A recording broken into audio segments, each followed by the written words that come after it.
June 15, 1987, Buckingham Palace, 6:47 a.m. Princess Diana walked into the state dining room, wearing jeans and a Save the Whales t-shirt for the formal Commonwealth breakfast with 47 world leaders. By the end of that single day, she would shatter every royal rule in existence, 47 protocol violations in 14 hours, that would leave Queen Elizabeth speechless and change the monarchy forever. What started as Diana's quiet rebellion became the day that proved a princess could be more powerful than a crown. But the most shocking part wasn't Diana's outfit choice. It was what she did during the meeting with President Reagan that made the Queen realize the royal family had lost complete control. June 14, 1987, Sunday evening, Kensington Palace. Diana's private study, 11:30 p.m. Princess Diana sat at her mahogany desk, staring at the official itinerary for tomorrow's Commonwealth Summit.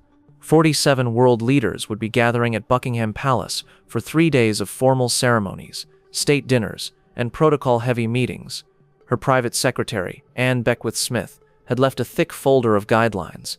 Protocol requirements for HRH the Princess of Wales, Commonwealth Summit 1987. Diana opened to the first page. Rule 1. HRH must be dressed in formal attire at all times. Navy, burgundy, or forest green are acceptable colors. No patterns. Hemlines must be below the knee. She flipped through 47 pages of similar rules. What time to arrive? Exactly 3 minutes after the Queen. How to sit, ankles crossed, never legs. What to say? Predetermined responses only. Where to look? Never direct eye contact with foreign leaders. Diana had followed these rules for 6 years. 6 years of being a living, breathing mannequin in designer clothes. Tonight, something snapped. Anne, Diana called to her secretary, who was organizing tomorrow's schedule in the adjoining room. What happens if a royal breaks protocol? Ma'am, what's the actual consequence? Prison? Execution? Public beheading? Anne looked confused. Well, ma'am, there would be displeasure from Her Majesty, and quite possibly international embarrassment. Diana smiled for the first time in weeks. Displeasure and embarrassment. Is that all? But what Diana didn't know was that tomorrow would become the most documented day in royal history, with every protocol violation secretly recorded by the Queen's private secretary for what would become known as the Diana Files. June 15, 6:47 a.m., Buckingham Palace State Dining Room. Protocol violation for 1. Diana arrived wearing Levi's 501 jeans, white sneakers, and a Save the Whales Greenpeace t-shirt to the formal Commonwealth breakfast. Sir Robert Fellows, the Queen's private secretary, nearly dropped his clipboard when Diana walked in. The dining room, filled with prime ministers, presidents, and monarchs from 47 Commonwealth nations, fell completely silent. "Good morning, everyone," Diana said cheerfully, grabbing a plate and heading straight for the buffet line. Protocol violation 2. Royal family members never serve themselves. Food is brought to them. Protocol violation 3. Diana sat wherever she wanted, completely ignoring the carefully planned seating chart that had taken weeks to arrange. She plopped down between Canadian Prime Minister Brian Mulroney and Australian Prime Minister Bob Hawke. "How's the weather in Ottawa, Brian?" Diana asked, piling scrambled eggs on her plate. Protocol violation 4. Royals wait for others to initiate conversation. Prime Minister Mulroney, trying to maintain diplomatic composure despite his shock, replied, Quite nice, Your Royal Highness, though I must say this is refreshing. Please call me Diana. All this Your Royal Highness stuff is exhausting." Protocol violations 5 through 12. Only family may use first names with royals. Diana proceeded to introduce herself by first name to 8 different world leaders. 8:30 a.m. The walkabout incident. The morning schedule called for a formal garden tour led by Queen Elizabeth, with all participants walking in predetermined order based on diplomatic precedents. Diana looked at the rigid formation of world leaders arranged like bowling pins and made a decision that would change everything. Protocol violation 13. Instead of taking her assigned position, 4th row behind the Queen, Prince Philip, and Prince Charles, Diana broke formation entirely. She walked directly into the crowd of journalists and photographers gathered outside the palace gates. "Hello? Lovely morning, isn't it?" Diana called out to the stunned reporters. Protocol violation 14. Royals never speak directly to press without prior arrangement. But Diana wasn't done. Protocol violation 15. She started shaking hands with the photographers. "Thank you for coming out so early," she told a shocked BBC cameraman. "Would you like me to pose for a proper photo instead of those terrible candid shots you usually have to sneak?" The photographers, who had spent years hiding behind bushes trying to get pictures of Diana, were speechless. This is where things got completely out of control. Because what Diana did with President Reagan in the Rose Garden would make international headlines and give the Queen her first migraine in decades. The formal photo session with world leaders was scheduled to be a solemn, dignified affair. Everyone arranged in precise rows, serious expressions, no talking. Diana had other plans. Protocol Violation 16. As photographers were setting up the shot, Diana started making funny faces behind President Reagan's head. Reagan, a former actor with perfect timing, caught on immediately and started making faces back. Protocol Violation 17. Within minutes, Diana had convinced 7 world leaders to participate in what became known as the Great Commonwealth Photobomb of 1987. The official photos, meant to project dignity and gravitas, instead showed world leaders laughing, making peace signs, and in one memorable shot, Diana giving Prime Minister Thatcher bunny ears. "Princess Diana," President Reagan said, loud enough for nearby reporters to hear, "You're more fun than a barrel of monkeys." Protocol Violation 24. Diana hugged President Reagan. Physical contact between royals and foreign leaders is strictly regulated and usually limited to handshakes. "You're not too bad yourself, Ronnie," Diana replied. Protocol Violation 25. Use of nicknames with foreign dignitaries is forbidden. 11 a.m. The State Luncheon Rebellion. The formal luncheon was the centerpiece of diplomatic protocol. 7 courses, specific utensils for each dish, predetermined conversation topics approved by the Foreign Office. Diana looked at the place settings: 6 forks, 4 spoons, 3 knives, and made a decision that scandalized the diplomatic corps. Protocol Violation 26. Diana picked up her sandwich with her hands. "Who decided we needed a different fork for salad?" she asked loudly enough for the entire table to hear. "It's lettuce, not brain surgery." Protocol Violations 27-35. Diana proceeded to eat the entire 7-course meal with her hands, encouraging other leaders to do the same. By dessert, half the table was eating strawberries with their fingers while laughing at Diana's commentary about cutlery confusion. The Queen, sitting at the head table, watched in horror as centuries of dining protocol crumbled before her eyes. Diana wasn't scheduled to attend. It was considered too serious for royal participation. Protocol Violations 36. Diana walked into the meeting uninvited. "Excuse me," she said, interrupting Secretary of State George Shultz mid-sentence. "But shouldn't someone who actually has to live with the consequences of these decisions have a say?" The room went silent. This was uncharted territory. "Your Royal Highness," the British Foreign Secretary stammered, "this meeting is for men to decide the fate of the world while women and children wait to see if we'll all be vaporized?" Diana interrupted. Protocol Violations Basas 37. Interrupting government officials. "You haven't seen the biggest shock yet." Because what Diana said next made President Reagan stop the entire nuclear disarmament talks and do something unprecedented. President Reagan, impressed by Diana's directness, did something that stunned everyone in the room. "Princess, you're absolutely right. Please sit down and tell us what you think." What followed was a 20-minute impromptu speech that was never supposed to happen. "Gentlemen," Diana began, taking the seat that had been hastily brought for her, "I've spent the morning watching you all try to be so dignified and proper while discussing weapons that could end human civilization. Don't you think that's a bit absurd?" Protocol Violations 38-42. Diana proceeded to challenge the foreign policy positions of 5 different nations, speaking without notes, without preparation, and without permission. "I've held dying children in my arms," Diana continued. "I've seen what war does to families, and you're sitting here arguing about how many nuclear weapons is enough for defense. There's no such thing as enough, when even one could kill millions of innocent people." The room was completely silent. World leaders who had been discussing abstract numbers and strategic advantages were suddenly confronted with the human cost of their decisions. "How many children have you held while they died?" Diana asked, looking directly at the Soviet representative. "How many mothers have you comforted after losing their sons to violence?" Protocol Violation under 43, directly challenging foreign dignitaries on policy matters. President Reagan leaned forward. "Princess, what would you propose we do differently? Talk to each other like human beings instead of chess masters," Diana replied immediately. "Stop treating nuclear weapons like they're abstract concepts, and start treating them like what they are, the potential end of everything we claim to be protecting." 2:30 p.m. The aftermath. When Diana finished speaking, something unprecedented happened. The entire room, including representatives from nations that had been bitter enemies, gave her a standing ovation. "Princess Diana," Soviet Foreign Minister Eduard Shevardnadze said, "you have given us much to think about." Protocol Violation Shum 44. Diana shook hands with the Soviet minister, crossing Cold War diplomatic lines that had been carefully maintained for decades. 4 p.m. the Queen's private audience. Diana was summoned to the Queen's private study. As she walked through the corridors of Buckingham Palace, still in her jeans and Greenpeace t-shirt, servants and officials stared in amazement. Protocol violation Shump 45. Appearing before the Queen in casual attire. "Diana," the Queen said, her voice carefully controlled, "we need to discuss your behavior today." "Yes, Granny. How did I do?" Protocol violation Shump 46. Using casual address with the monarch. The Queen looked at her daughter-in-law for a long moment. "Diana, in one day you have managed to violate every rule of royal protocol that has existed for centuries." "I know. I counted. 46 violations so far." 47, the Queen corrected quietly. Diana looked confused. "What was the 47th? The Queen almost smiled. "You made me enjoy watching you do it." 8 p.m. The final violation. The day concluded with a formal state dinner. Instead, she appeared in the same jeans and t-shirt she'd worn all day. Protocol violation 37. Inappropriate dress for state dinner. But as Diana took her seat, something remarkable happened.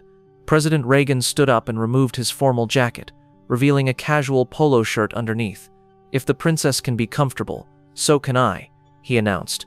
Within minutes, half the world leaders in the room had loosened ties, removed jackets, and transformed the most formal dinner in Commonwealth history into something that resembled a neighborhood barbecue. Wait a minute, don't miss this detail. What happened at exactly 9:47 p.m. that night would prove Diana's rebellious day had accomplished something historic. 9:47 p.m. The historic announcement. As dessert was being served, President Reagan stood up and made an announcement that shocked the diplomatic world.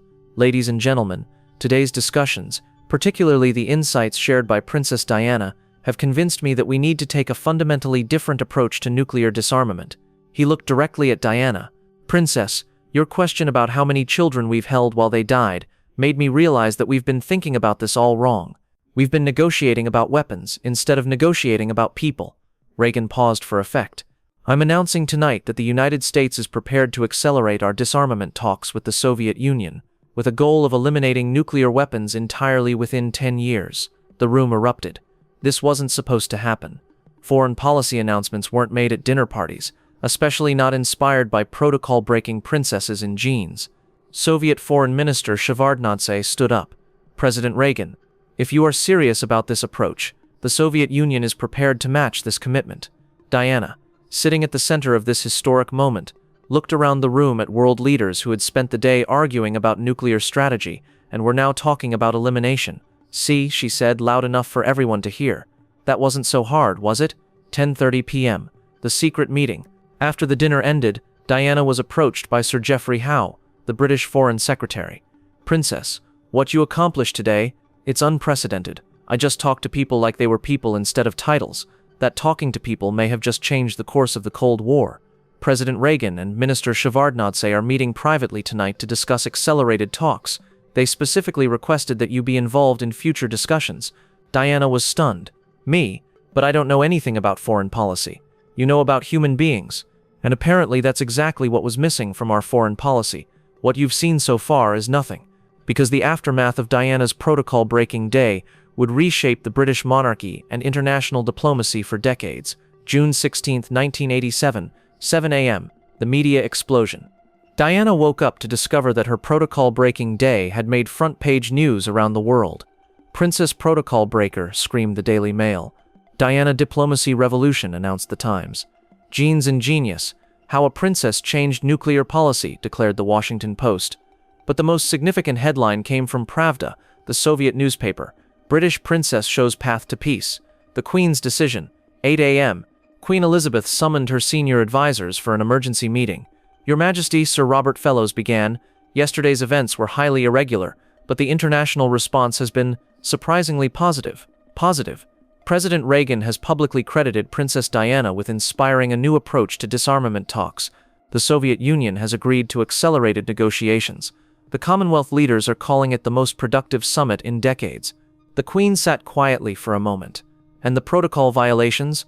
Well, ma'am, it appears that breaking protocol may have been exactly what was needed." July 1987. The new diplomatic role. 1 month after her protocol-breaking day, Diana received an official invitation from the United States Department of State to serve as an informal advisor on humanitarian aspects of foreign policy.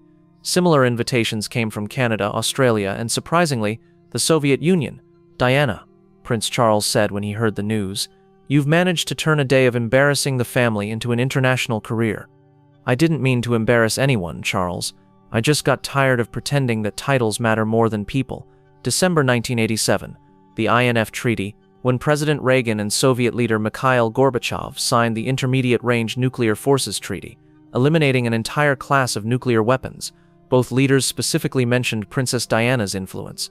"The princess reminded us that behind every policy decision are real people with real lives," Reagan said during the signing ceremony. That perspective changed everything. Diana watched the ceremony on television from Kensington Palace, still hardly believing that her day of rebellion had contributed to nuclear disarmament. You won't believe what happened next. Because Diana's protocol-breaking success inspired her to make an even more radical decision that would define her legacy. 1988 to 1997. The Diana Doctrine. Diana's success at the Commonwealth Summit led to what diplomats privately called the Diana Doctrine, the idea that humanitarian concerns should be central to all foreign policy decisions. She began making unofficial diplomatic visits, always ignoring protocol, always focusing on human impact rather than political strategy. Her visit to Angola in 1997, where she walked through active minefields, directly led to international treaties banning landmines. Her work with AIDS patients broke down barriers that formal diplomacy had been unable to address. Her advocacy for homeless people forced government policy changes that traditional lobbying had failed to achieve. The Protocol Revolution. By the 1990s, other members of the royal family began adopting Diana's more relaxed approach to protocol. Prince William and Prince Harry, influenced by their mother's example, became known for their informal style and direct engagement with causes. Even Queen Elizabeth began making small protocol modifications, allowing more casual interactions during official visits. The Historic Assessment, 1997. Shortly before her death, Diana was interviewed about her protocol-breaking day 10 years earlier. "Do you regret breaking all those rules?" the interviewer asked. "I regret that it took me 6 years to realize that the rules were less important than the reasons we were supposed to be there," Diana replied. "Those world leaders didn't need me to curtsy properly. They needed someone to remind them that their decisions affect real people. What would you tell young people about breaking rules? Break them when they stop serving people and start serving themselves. Rules should help us take care of each other, not keep us apart. The final shock is coming." Because what Diana started on that one rebellious day would outlive her and reshape the British monarchy forever. 2024. The Living Legacy. 37 years after Diana's protocol-breaking day, the royal family operates completely differently than it did in 1987. King William III, formerly Prince William, has officially eliminated 23 traditional protocol requirements, specifically citing his mother's example at the 1987 Commonwealth Summit. "My mother showed us that authenticity is more powerful than formality," King William said in his 2024 New Year address. "She proved that people connect with real human beings, not with walking protocol manuals." The diplomatic impact. The informal diplomatic style that Diana pioneered has become standard practice. Modern world leaders regularly cite the Diana approach, prioritizing human impact over formal procedure. The 2023 peace accords between several African nations specifically used Diana's 1987 Commonwealth Summit methods, with leaders encouraged to speak personally rather than from prepared statements. The Protocol Museum. In 2022, Buckingham Palace opened a permanent exhibition called Protocol in Progress: How Rules Change. The centerpiece is a recreation of Diana's protocol-breaking day, complete with the jeans and Greenpeace t-shirt she wore. Visitors can read the complete list of 47 protocol violations alongside the diplomatic achievements they inspired. The most popular item in the exhibition is a handwritten note from President Reagan. "Dear Princess Diana, thank you for reminding us that the best diplomacy happens when we forget we're being diplomatic." The final truth. What makes Diana's story remarkable isn't that she broke 47 protocols in one day. It's that each violation was a choice to prioritize human connection over institutional tradition. She proved that sometimes the most powerful thing you can do is refuse to follow rules that stop you from being authentic. Her jeans-wearing, hand-shaking, protocol-shattering day didn't just embarrass the royal family, it revolutionized how the world thinks about leadership, diplomacy, and the purpose of institutions. The truth. June 15, 1987 wasn't just the day Princess Diana broke royal protocol 47 times. It was the day she proved that breaking the right rules at the right time can change the world.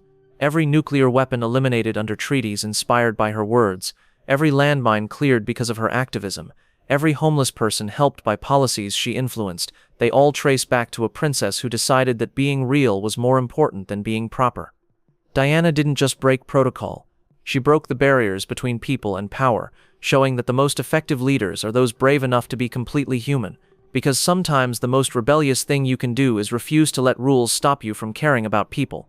After reading this story, what do you think about the balance between tradition and authenticity?